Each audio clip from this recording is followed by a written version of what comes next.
Father, and of the Son, and of the Holy Ghost. Amen. I'll first read a few of the lesson in the Gospel today for the Feast of St. Joseph. Happy Feast of St. Joseph to everyone watching. Okay, the lesson is from the book of Ecclesiasticus. Beloved of God and men, whose memory is in benediction, he made him like the saints in glory and magnified him in the fear of his enemies. With his words he made prodigies to cease. He glorified him in the sight of kings and gave him commandments in the sight of his people, and showed him his glory.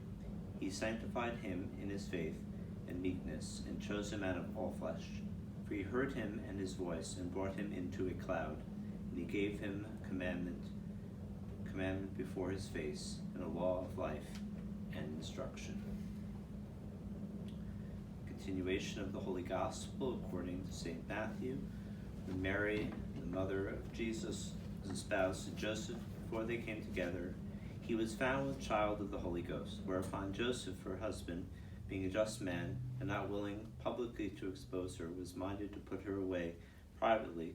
But while he thought on these things, behold, the angel of the Lord appeared to him in his sleep, saying, Joseph, son of David, fear not to take unto thee Mary thy wife, for that which is conceived in her is of the Holy Ghost. And she shall bring forth a son, and thou shalt call him his name Jesus, for he shall save his people from their sins. Thus reads the Holy Gospel.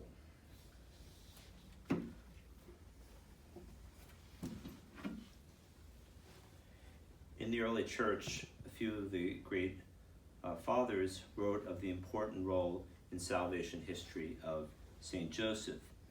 But it was not until the medieval period that devotion began to steadily increase. In the 13th century, St. Thomas Aquinas declared, some saints are privileged to extend to us their patronage with particular efficacy in certain needs, but not others. But our holy patron, St. Joseph, has the power to assist us in all cases, in every undertaking. In the following centuries, especially through the Carmelites, particularly St. Teresa of Avila, as well as the Franciscans and Dominican orders, devotion to St. Joseph became more and more widespread, until by the 17th century his feast day on May 19th was made of the highest rank and holy day of obligation in many nations. Most recently, St. Andre Bessette of Canada has spread great devotion to the head of the Holy Family. It was in the 19th century that Pope Blessed Pius IX declared St. Joseph to be the patron of the Universal Church. It is true that we know little information about St. Joseph from the sacred scriptures. There is indeed not a single recorded word that he spoke in it. Yet by prayerfully meditating on the passages, especially in the Gospel of St. Matthew, including what we heard today, we learn much about this most just man and the head of the Holy Family. We ought to note the words of the angel in today's Gospel, fear not to take your wife Mary to your home. As a few of the church fathers teach, these words suggest that St. Joseph did not want to separate from her because he was suspicious of her virtue, but because he feared that he was actually not worthy of the mission that God was calling him to. The beautiful hymn, Te Joseph Celebrant, summarizes what happens in today's gospel scene. An angel visited, and with blessed words, scattered Joseph's fears away. And so we read the infancy narratives of the great fortitude of St. Joseph in protecting the Holy Family from so many dangers. Today's lesson we heard from the book of Ecclesiasticus, or in the modern Bible, the book of Sirach, is a description of the glory of Moses. And the church places it in today's feast to allegorically apply some of those words to St. Joseph, as he too is loved or beloved by God and man, and his memory is held in benediction. The Lord gave him glory and his salutary influence. A glory and is conferred on him to strike terror on his enemies. And those words about terror on his enemies recalls to mind one of the titles given in the litany of St. Joseph, that of terror of demons. Certainly our greatest enemies are the evil spirits who try to lure us to turn away from God and follow the devil by sin.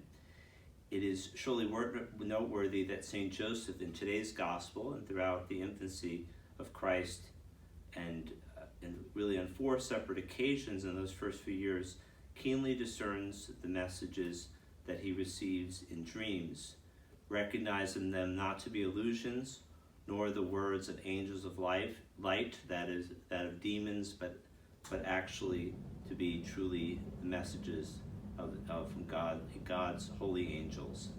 Certainly then he is a model in living out the rules for discernment of spirits, as taught by St. Ignatius of Loyola. And for those who are new to the topic of discernment of spirits, especially the rules of St. Ignatius of Loyola, the first set of rules, there's a new book that was recently published by Dan Burke called Spiritual Warfare and Discernment of Spirits, which helps to give us a very good introduction for those who would like to learn more about that. Moreover, Father Frederick Miller writes that Joseph teaches those devoted to him how to discern the presence and activity of Satan. It was the evil one who sought to kill the infant Jesus through the human agency of Herod. Just as Joseph rose up immediately and did as the angel of the Lord commanded him in his annunciation, so he rose up in haste and took the child and his mother into Egypt to save the life of the newborn infant.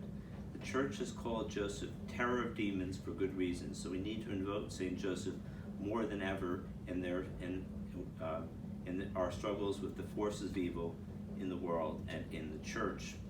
In addition, Monsignor Mangan writes that Satan and his cohort of fallen angels had no success in seducing Joseph.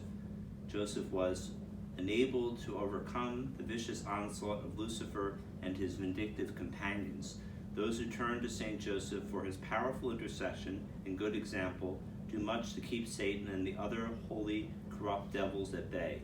In this sense, Joseph is the terror of demons, because when the friends of Jesus avail themselves of his salutary influence, St. Joseph is for them a sure protection against the oppressive wiles of the Prince of Darkness.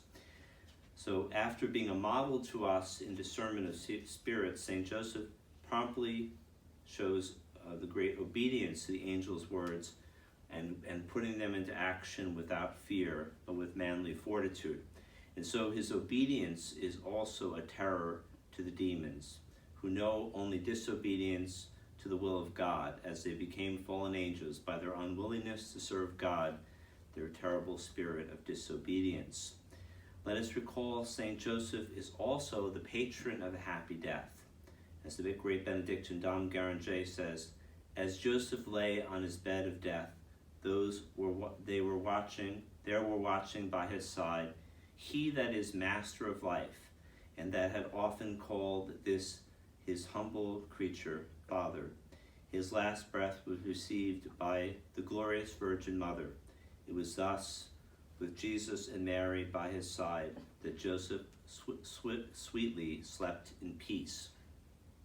And a wonderful way to live with peace of heart during these crazy times in the world and even in the Church, is to pray daily to St. Joseph, that he may obtain for us that most important of all graces, the grace of final perseverance, the grace of a happy death. May St. Joseph, head of the Holy Family, protector of the universal Church, and patron of a happy death and terror of demons, intercede for us to grow especially in discernment of spirits and the virtue of obedience to the will of God. As we are at the midpoint of Lent, may we call upon St. Joseph to intercede for us to confidently go forward with our Lenten practices, penance and fasting, as well as prayer, almsgiving, and other works of mercy, not allowing the deceptions and allurements of the evil spirits to be an obstacle to growing in a deeper love of God this Lent, and so experiencing the wonders of the promise of the angel today. Jesus shall save his people from their sins. In the name of the Father, and of the Son, and of the Holy Ghost. Amen.